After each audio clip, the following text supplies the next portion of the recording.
और टाइगर जयराम महातो आदिवासी तो तब बनेंगे दोस्तों जब उसकी परंपरा, विधि, व्यवस्था, सारे चीज़ों को उल्लंघन करके, उसकी सिखाए गए, पूर्वज द्वारा सिखाए गए सारे चीज़ों को उल्लंघन करते हुए जनता को ये दिखाना होगा दोस्तों, झारखंड वासियों को ये बताना होगा। हेलो दोस्तों, मैं हूँ विश्राम, आप देख रहे हो उभरता झारखंड। दोस्तों आज मैं आपसे विशेष मुद्दे के साथ मैं आपसे चर्चा करने वाला हूँ। दोस्तों इस वक्त मैं ये जो ऑक्सीजन पार्क आपको दिख रहा होगा, ऑक्सीजन पार्क के अंदर में हम एंटर कर चुके हैं और आज मैं आपसे चर्चा करने वाले हैं दोस्तों कि जयराम महातो आदिवासी नहीं है। आदिवासी है तो कैसा है, इसके बारे में हम आपसे सीधे चर्चा करेंगे। और ये जो लाइव लोकेशन है दोस्तों, आप आसानी से आप ये ओपन जगह पर मैं आपसे चर्चा करने वाला हूँ कि जयराम महातो टाइगर, जयराम महातो पशनाथ पहाड़ पर दहाड़ने वाले टाइगर आदिवासी नहीं है। कैसा नहीं है और क्यों नहीं है, इस पर हम आपसे सीधे चर्चा करेंगे। दोस्तों आप सब जानते हैं दोस्तों 1932 खतियान से पहले बोकारो और धनबाद से भाषा संघर्ष समिति के तत्वाधान में जिस तरीक़ा से भोजपुरी, मगही और अंगिका को अपनी बोकारो धनबाद से हटाने के बाद झारखंड की राजधानी में भी कदम रखने का काम किया।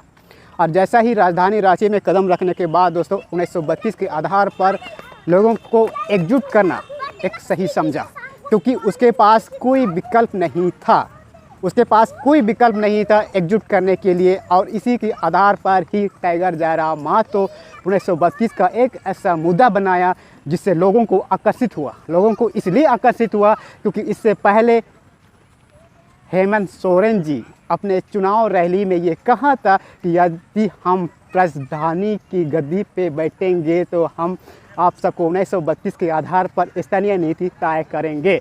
और इसी के आधार पर ही यही टाइटल, यही लाइन, यही टैग सब कुछ मिला जुला के लोगों को एकजुट करने का एक फ़ायदा हुआ, एक मौका मिला।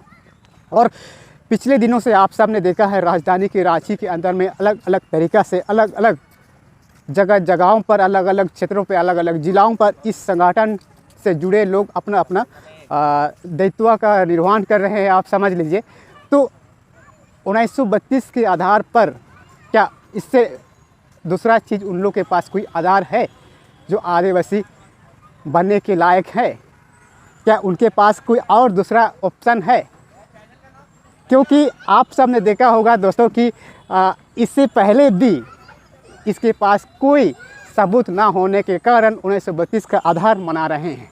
1932 का आधार इसलिए मना रहे हैं दोस्तों क्योंकि उनके पास कोई सबूत ना होने की वजह से इसी को आधार बताते हुए ये लोग मान रहे हैं कि हम भी झारखंड की स्थानीय लोग हैं, अर्थात असली झारखंड तो हम हैं।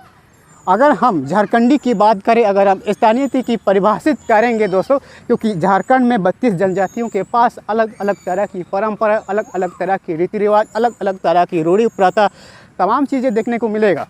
लेकिन हम जयराम महातो के पास अगर हम देखेंगे दोस्तों, ऐसा कुछ भी देखने को नसीब नहीं होगा। क्यों? क्योंकि उसकी पूर्वज का दिया हुआ विरासत को अगर आप बढ़िया से अगर आप टाटोलोगे, बढ़िया से अगर आप बारीकी से अगर आप खंगोलोगे तो आप पाओगे उसकी विधि विधान, तमाम चीज़ें अगर आप ध्यान से अगर आप देखोगे दोस्तों, आपको समझ में आएगा आदिवासी समुदाय में शामिल होना चाहिए या फिर सम्मिलित कराना चाहिए या फिर नहीं कराना चाहिए, आपको पता चल जाएगा। क्योंकि आदिवासी ना हिंदू है, ना ईसाई है, ना क्रिश्चियन है, ना बौद्ध है, ना जैन है। ये अपनी प्रथा, अपनी परंपरा के आधार पर इनको अलग दर्जा दिया गया है दोस्तों। अलग दर्जा इसलिए दिया गया है क्योंकि उसकी कस्टमरी लॉ है। कस्टमरी लॉ अर्थात स्वशासन व्यवस्था का हो या फिर अपनी पारंपरिक विधि व्यवस्था के आधार पर उनको संविधान में एक अलग प्रारूप तैयार करना पड़ा। अगर हम टाइगर जयराम महातो के पास अगर हम देखेंगे दोस्तों, उसके पास ऐसा कोई सबूत नहीं है जिसे आदिवासी होने का पुख्ता सबूत दे पाए 1932 के आधार से या फिर अपनी स्थानीय या फिर झारखंडी होने के आधार से। तो टाइगर जयराम महातो कैसे आदिवासी बन पाएगा? क्योंकि ना उसका पूर्वज कभी आदिवासी वेशभूषा में सिर्फ अपने कपड़े आदिवासियों का पहनने से, गमछा आदिवासियों का पहनने से, बोली आदिवासियों का बोलने से आदिवासी कभी नहीं हो सकती, कभी नहीं हो सकती। यदि ऐसा होना ही है तो झारखंड के अंदर में राजनीति करने वाले लोग बहुत सारे हैं जो आदिवासी हित की बात करते हैं। चलो आज तक आदिवासी कभी हुआ ही नहीं है और ना ही होगा, क्योंकि TSC ट्राइबल एडवाइजरी काउंसिल को ये समझना चाहिए, ये देखना चाहिए, उसके पास ये अधिकार है दोस्तों कि झारखंड की जनजातियों के साथ किस तरह से छालने का काम हो रहा है, किस तरह से चलाया जा रहा है, ये जानकारी लेना उनका भी दायित्व है, लेकिन ऐसा चीज़ों पर ध्यान मनन नहीं करती है। तो कहीं ना कहीं हमें लगता है कि ऐसी में भी कहीं ना कहीं लोगों के साथ छल व्यवहार दुर्व्यवहार करने का भी एक प्रमाण देती है, एक सवाल बनती है। और टाइगर जायराम महातो आदिवासी तो तब बनेंगे दोस्तों जब उसकी परंपरा विधि व्यवस्था सारे चीज़ों को उल्लंघन करके, उसकी सिखाए गए पूर्वज द्वारा सिखाए गए सारे चीज़ों को उल्लंघन करते हुए जनता को ये दिखाना होगा दोस्तों, झारखंड वासियों को ये बताना होगा कि मैं अपने पूर्वज की गलत दिशा दशा के कारण मैं अपने जितने भी रीति रिवाज, अपने विधि व्यवस्था को हम उल्लंघन किए हैं, हम भूल गए हैं। ये झारखंड वासियों को दिखाना होगा, ये झारखंड वासियों को बताना होगा, वरना ऐसे ही टाइगर जायराम महातो आदिवासी में शामिल कभी नहीं हो सकती है, कभी नहीं हो सकती है। और मैंने इससे पहले भी मैंने आप सबको बताया था दोस्तों, कौमी आदिवासी नहीं है ऐसा टाइटल आप इससे 1 साल पहले आप देख लीजिए, उठा के देख लीजिए, हमारा वीडियो फुटेज अभी भी रिकॉर्डेड है।